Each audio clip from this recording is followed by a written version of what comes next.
My name is Caroline. I'm 35 and in my third year of marriage, juggling life as a working mom. I've known my husband since we were kids. We hadn't been in touch for many years since middle school, but we reconnected at a reunion and immediately clicked. Before we knew it, we were dating.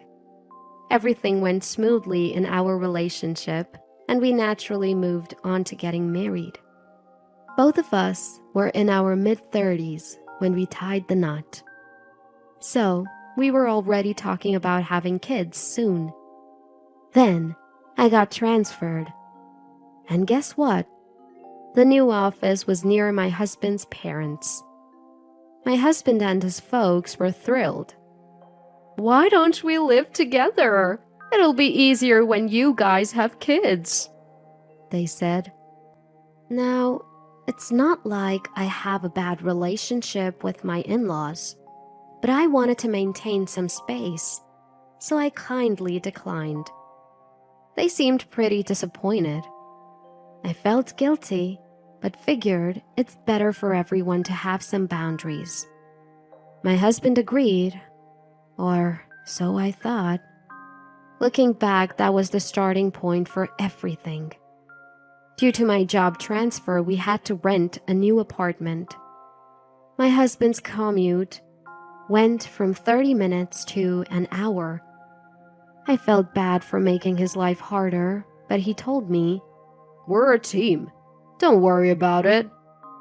I was glad to have such an understanding husband.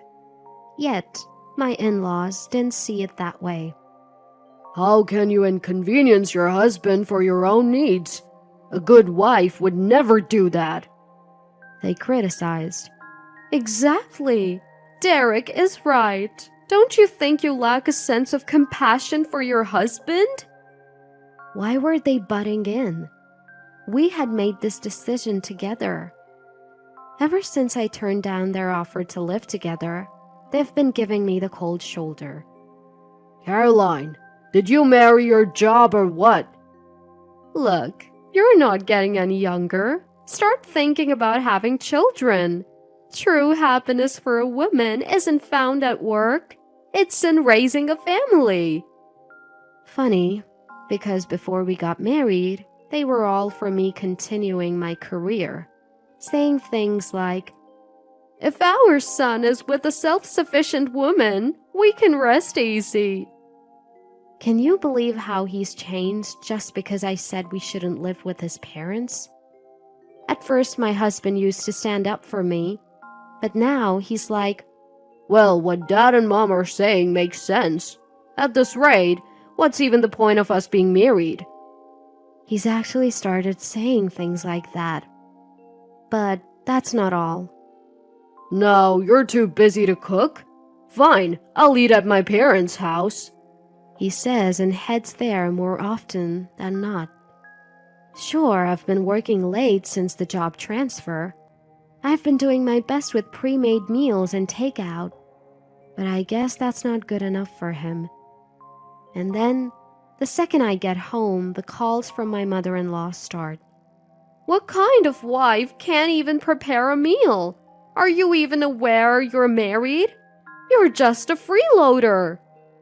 Hold on, I make money too. She ends the conversation with, "From now on, we'll feed him. So do whatever you want." Taking care of your married son's meals? Talk about helicopter parents. To begin with, my husband comes home at the same time every day. Shouldn't he be the one making dinner when I'm stuck at work? It's not just my in-laws, I'm also growing frustrated with my husband. Even with all these concerns, I still have one person on my side. "Hey, it's Uncle!" "Caroline, how are ya?" "I've been better."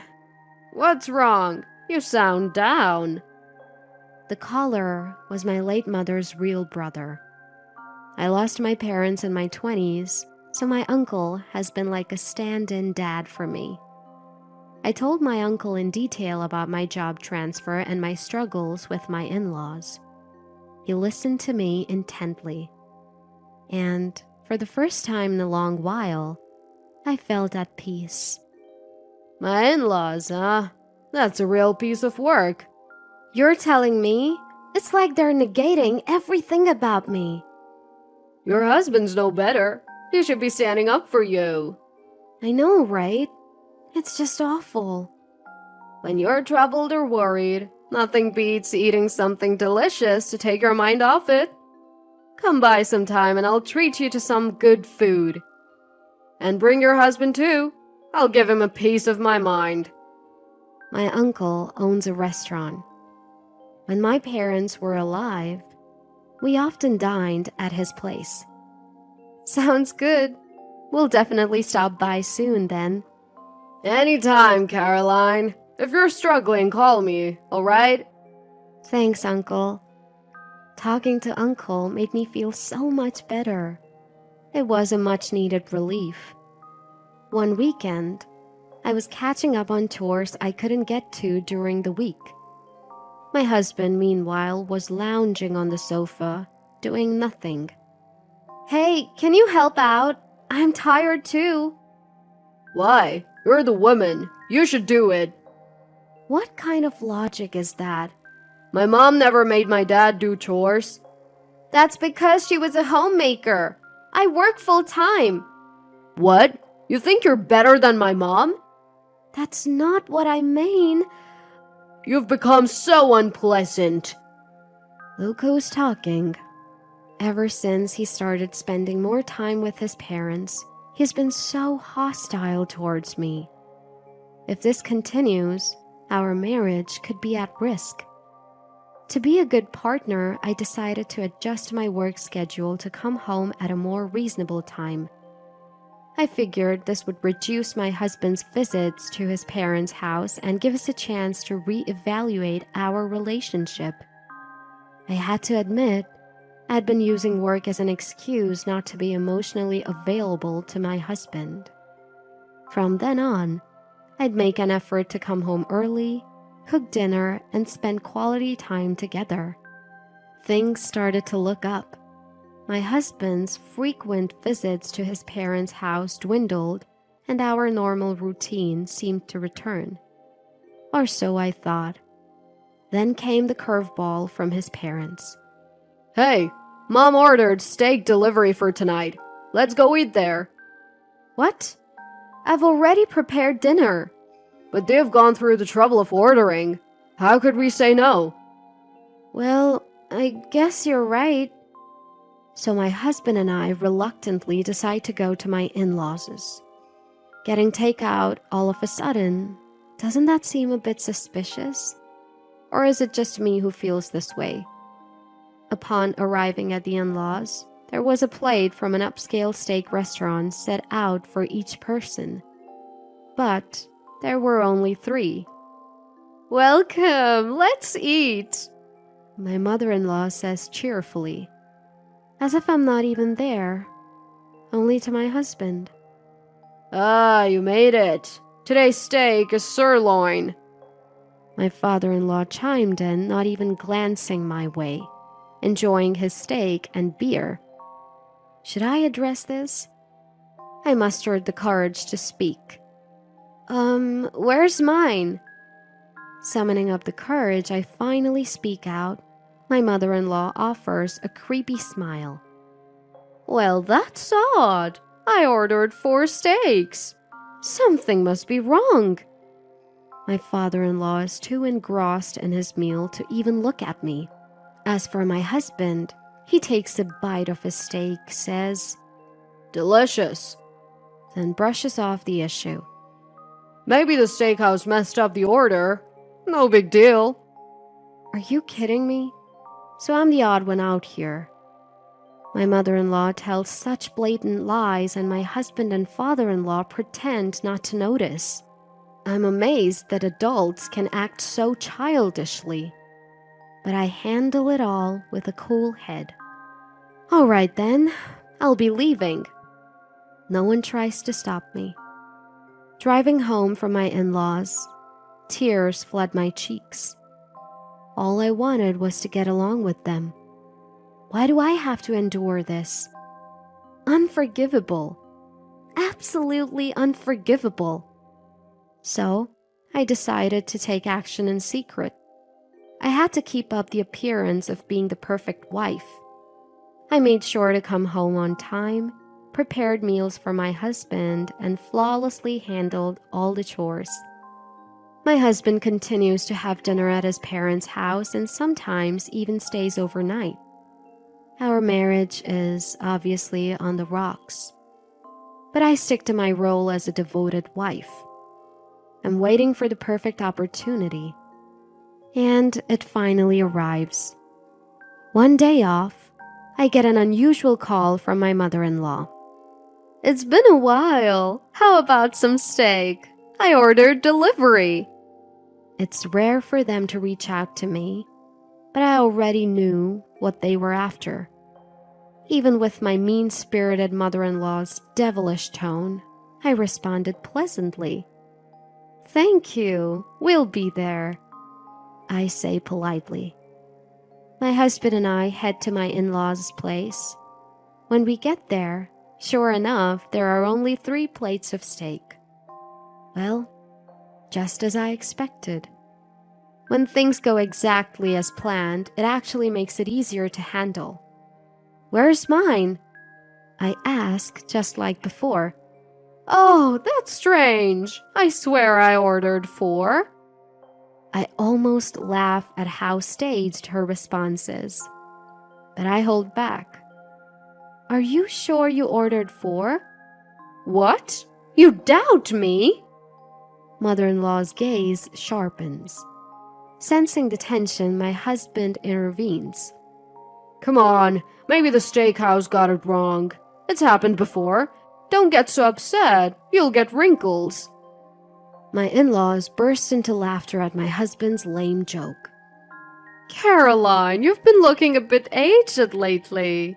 Don't lose your femininity, always buried in work. Coming from a woman with far more wrinkles than me, that's unexpected. You must remember your role as a wife. Always strive to look beautiful. Father-in-law adds, stuck in another era, as if they were the ones in the right. Time to set things straight. Frustration boiling over, I finally burst out loud. Unbelievable. What's wrong with this steakhouse? Messing up our order time and time again. They can't be serious. Yep, I'm calling them right now. I made a big fuss and called the steakhouse using my in-laws' phone.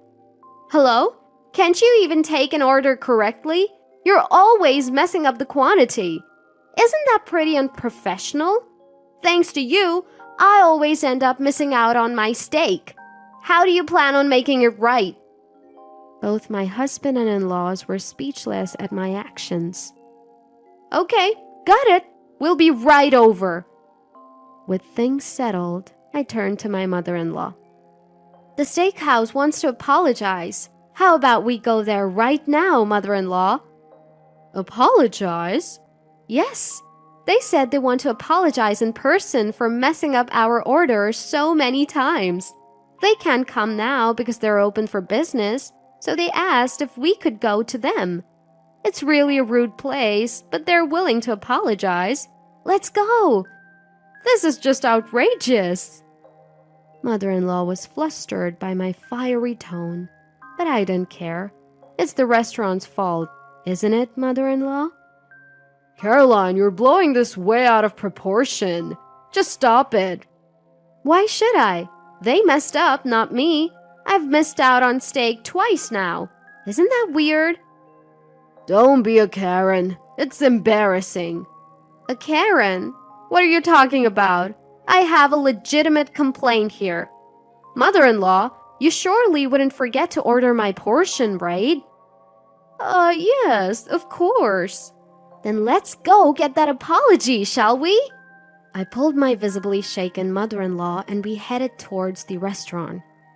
My father-in-law and husband also followed, sensing that this was no small matter. Time for a little payback. As we entered, a A few customers were inside, and a man who appeared to be the master was grilling steaks behind the counter. "I was the one who called earlier." Upon hearing this, the master came out from behind the counter to face us. "I would like an apology for the messed up orders." "I prepared the quantity exactly as I was told." In response to master's words, I feigned utter surprise. The patrons around us started murmuring, but I didn't mind. Everything had gone as planned so far. Time for the grand finale. "What? So you're saying, mother-in-law, that you didn't even order food for me, your daughter-in-law? Why would you do that? Is this some sort of spite?" Mother-in-law looked visibly rattled by my accusation. She never expected me, the wife, to fire back like this. "No, that's not it. I genuinely made a mistake." "But the waiter said everything was according to the order." "I simply miscounted the number of dishes, all right? Can we go home now?" "What? You confused 3 with 4? Are you showing signs of dementia, mother-in-law?" "Caroline, that's way out of line." My father-in-law raised his voice, but I didn't back down. "It's not normal to mix up 3 and 4. Just admit you did it to spite me." "Everyone makes mistakes. Can't you understand that?" "Mistakes? This goes way beyond a simple mistake. Given your usual behavior towards me, it's only natural to suspect it was intentional." Then, mother-in-law, apparently offended by the dementia remark, readily admitted her wrongdoing. "Yes, fine. I don't like you, so I did it to spite you." "I can't believe this. Aren't you ashamed to act like such a child? Didn't you learn in school not to do things that others dislike? This is not something a grown adult, let alone a senior, should be doing." Cornered by my logic, mother-in-law had no retort. Both my husband and father-in-law seemed stunned into silence. And as the icing on the cake, the other customers in the restaurant began to voice their support. "Deliberate spite? Wow, didn't think that still happened." "I can't believe it's them. Better keep my distance from now on." Mother-in-law looked shocked. No wonder why. Most of the patrons in the restaurant lived in the same neighborhood as my in-laws. "No, wait. There's an explanation for—" Too late. Feeling increasingly uncomfortable, the 3 of them hastily left the restaurant.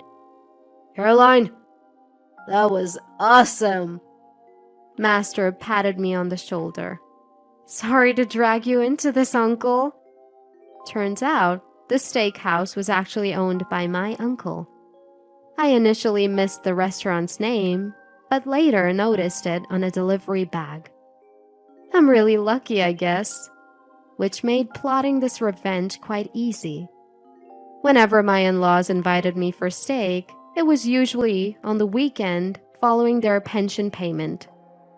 I had asked for my uncle's help to plan accordingly for this specific day. We even added some improvisational moments from regular customers my uncle knew well. My uncle had appealed. "My dear niece is enduring persistent harassment. I could use your help." Thankfully, they were more than willing to play along. Having many of the in-laws as neighbors present really gave our plan a major boost. I wonder what kind of faces they're making right now. The thought alone kept me laughing. Eventually, my husband and I divorced. Despite my efforts to mend our relationship, it was clear he wasn't interested, so the path to divorce was pretty smooth. Luckily, as the one who caused the divorce, he didn't have much of a say in the negotiations. So, my meticulous play-the-good-wife plan aimed at revenge worked like a charm. Later, I got a call from my ex-husband. He had moved back in with his parents and was shocked at how uncomfortable it was. "Small towns, you know. Gossip spreads fast. Mom gets cold stares wherever she goes, and for some reason I'm being shunned too. Why, he wonders. The reason is pretty clear. Anyone who joins in the bullying with his annoying parents deserves to be avoided. You're clueless. This is all coming back to haunt you. Enjoy your time with mom and dad in your small town. Just be careful not to get kicked out by the community. What do you mean, kicked out by the community? I wanted to tell him to figure it out himself, but I don't owe this fool any more of my time. I quietly hung up. His parents are trying to marry him off again by taking him to all sorts of matchmaking parties. But for some reason, it's not working out. I mean, can you blame them?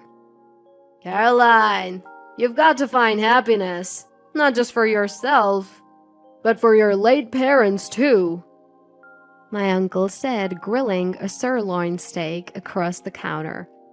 My latest indulgence is treating myself once a week at my uncle's place. Thank you, Uncle.